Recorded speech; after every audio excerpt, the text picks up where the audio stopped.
à la récolte des fruits, comme au grappillage après la vendange. Il n'y a point de grappe à manger, point de ces primeurs que mon âme désire. L'homme de bien a disparu du pays, et il n'y a plus de juste parmi les hommes.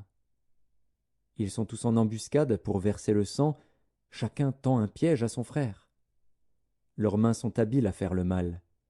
Le prince a des exigences, le juge réclame un salaire, le grand manifeste son avidité, et ils font ainsi cause commune.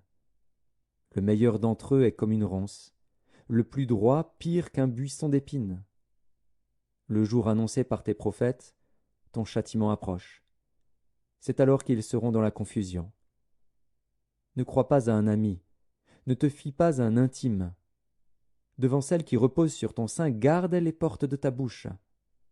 Car le fils outrage le père, la fille se soulève contre sa mère, la belle-fille contre sa belle-mère.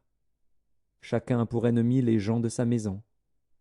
Pour moi, je regarderai vers l'Éternel. Je mettrai mon espérance dans le Dieu de mon salut. Mon Dieu m'exaucera. Ne te réjouis pas à mon sujet, mon ennemi, car si je suis tombé, je me relèverai. Si je suis assise dans les ténèbres, l'Éternel sera ma lumière.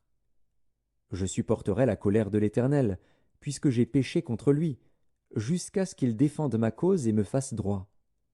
Il me conduira à la lumière, et je contemplerai sa justice. Mon ennemi le verra et sera couverte de honte, elle qui me disait « Où est l'Éternel, ton Dieu ?» Mes yeux se réjouiront à sa vue.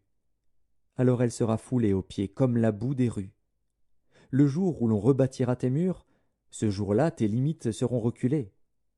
En ce jour, on viendra vers toi de l'Assyrie et des villes d'Égypte, de l'Égypte jusqu'au fleuve, d'une mer à l'autre et d'une montagne à l'autre. Le pays sera dévasté à cause de ses habitants, à cause du fruit de leurs œuvres. Paie ton peuple avec ta houlette, le troupeau de ton héritage, qui habite solitaire dans la forêt au milieu du Carmel. Qu'il paisse sur le Basan et en Galaad, comme au jour d'autrefois.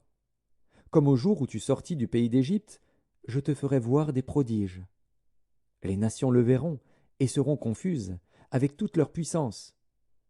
Elles mettront la main sur la bouche, leurs oreilles seront assourdies. Elles lécheront la poussière, comme le serpent, comme les reptiles de la terre. Elles seront saisies de frayeur hors de leur forteresse. Elles trembleront devant l'Éternel, notre Dieu. Elles te craindront. Quel Dieu est semblable à toi, qui pardonne l'iniquité, qui oublie les péchés du reste de ton héritage? Il ne garde pas sa colère à toujours, car il prend plaisir à la miséricorde. Il aura encore compassion de nous, il mettra sous ses pieds nos iniquités. Tu jetteras au fond de la mer tous leurs péchés. Tu témoigneras de